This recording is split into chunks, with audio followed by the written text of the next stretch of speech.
Hi everyone. So my focus for this week is a man named Dwight L. Moody. So if you haven't heard the name, that's fine. I'm going to explain who he is in just a minute.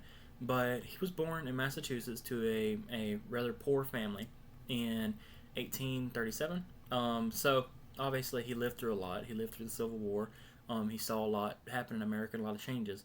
Now he decided when he was a teenager that he wanted to do more with his life, so he moved to Chicago and opened up a shoe store. And so in Chicago, when he was running this business, obviously you're going to learn how to balance a budget. You're going to make a profit. You're going to have employees, things like that. And so he learned a lot about the business side of life. He learned a lot about how to run a business. And so when he got into ministry, which is what he ended up choosing as his life profession, he carried a lot of that with him, a lot of his knowledge that he gained during that time. And so in 1873, when the crime of 1873 happened, that was at the peak of when he was really starting to get into ministry. And so Milton Friedman talked about the crime of 1873 and the shift away from silver to gold, and talked about how creditors tightened their grip on their credit, and how wealth was obviously moved to more eastern locations, more financial centers in the east, like New York. And David Danbaum goes as far as to talking about how the farmers faced the financial crisis because their crop prices were basically bottomed out, and rural America was essentially just stripped of its wealth. And they also, faced problems with the creditors as well, because they had debts on their farms. So a lot of them lost their farms. A lot of them had to move to cities and start working in these factory jobs. And so a lot of the wealth, shifted hands during this. And so, with that, obviously, there's a lot of working class people who are going to be attending Moody's sermons, and so they're wanting to know, well, what is your take on this? And so, unlike a lot of the social gospels at the time, some of the ones who actually claimed to be Christian socialists, Moody did not have that take. Moody, even though he understood both, he understood the plight of being poor. He also understood what it was to run a business, and so he had this interesting dynamic where he could explain both situations to both people. And so what he said was is that it was a heart issue. He said that essentially that if people turn back to God and if they put their focus on that, particularly he said that in the sowing and reaping sermon that he gave, he said that all of this is because people have forgotten God. He said both greedy speculator and resentful worker need conversion, saying they both need to turn back to God if they keep their eyes on Him. This led to a revival in Chicago. And I want to point out that that revival was funded by no other than the wealthy business owners, because they were friends with Moody.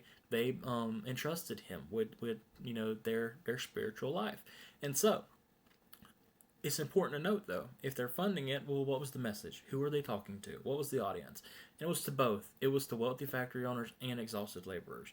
That's an interesting dynamic that only Moody could have, exposed. And so he led with this stewardship theology, this idea that God has given you these things, and that what are you going to do with them? And so he really branches that and expands that in the "Where Art Thou" sermon that he gave, where he talks about that your wealth is not yours, it's God's.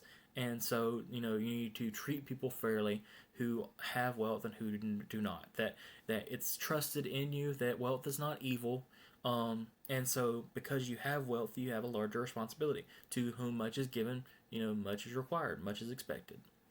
And so he challenged wealthier business owners to give to the poor, to create centers in their community, to try to, better the lives of those around them through their wealth. And so, you have this dynamic where, okay, well, is it a heart issue, or do we need to regulate these things? And so Moody kind of warned against regulation because regulation can be corrupted. He said, but if the heart turns to God, God will guide their steps. And so the policy will flow from their heart if they are coming from a Christian worldview.